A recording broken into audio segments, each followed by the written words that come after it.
बीमारी में बीमारी, बीमारी में बीमारी हो,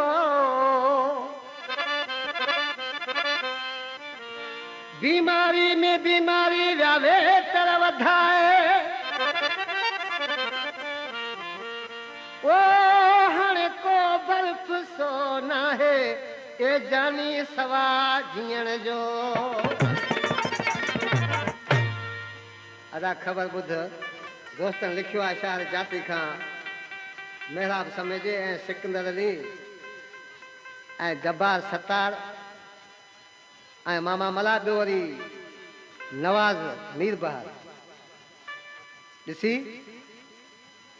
आशिक़ पंहिंजे दोस्तनि चए पियो त मुंहिंजे महबूब सां जी नथो सघां। दोस्तों असांजे शहर कुनरी में अमेरिका जी अस्पताल तमामु हिकु मशहूरु आहे। ॿाहिरि मुल्क जा डॉक्टर आहिनि था पर हर बीमारी जो इलाज कनि था। ॿिया काफ़ी डॉक्टर वठी आहे पर आख़िरकार वठी वञी अमेरिका अस्पताल में छॾिया वञा। हू उनखे चवनि पिया अड़े कहिड़े ई मर्ज़ जो बीमार आहे जो असांजो को हिन ते इलाज हली नथो सघे। त दरज पंहिंजे दोस्तनि खे चए पियो यार अव्हांखे ऐं चवां जे ईअं ई करियो त थी सघे मुंहिंजी जान बची पवे। त हू पुछनि पिया हुनखे छा ॿुधाए पियो मोहम्मद सिद्दीक़। कुनरी यार अचजा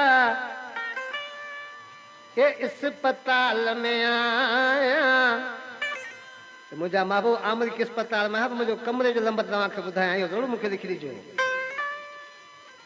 ए कुनरी यार अचजा ऐं अमेरिका में आया ओ कमरो नंबर थे 16 सनड़ा तोखे तो मां ॿुधाया बीमार यार आया मूंखे ॾिसी दुअन जा कुनरी तूं अचजा अमेरिका में आया कमरो नंबर 16 तोखे तो मां ॿुधाया बीमार यार आया मूंखे ॾिसी दुअन जा।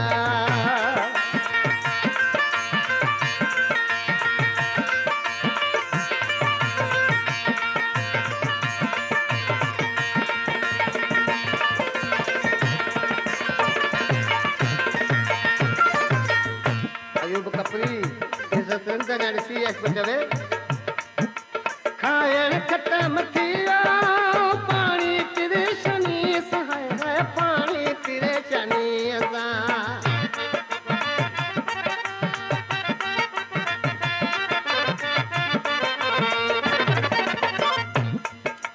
खायण खट मथिया पानी तिरे शनि सावल पानी तिरे शनि न सहारो बदन में न सहारो बदन मुश्किल सां तो ॻाल्हायां बीमार यार आहियां मूंखे ॾिसी दुअन जा कुनरी यार अचजा अमेरिका में आया कमरो नंबर 16 तोखे तो मां ॿुधाया ऐं बीमार यार आहियां मूंखे ॾिसी दुअन जा।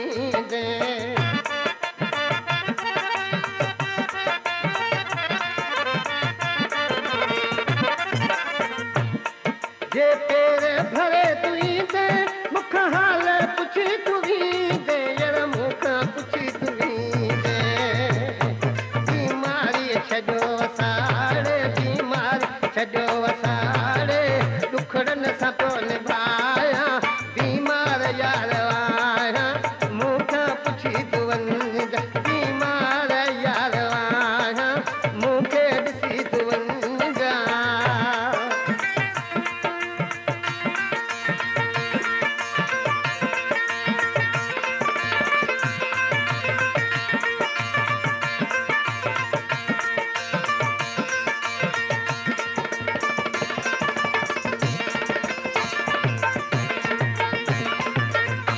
अमल जत ॾिसी अॻिते ॿियो ओ सवाद केर कोल्ही भला तूं सोच नंढड़ा तला तूं सोच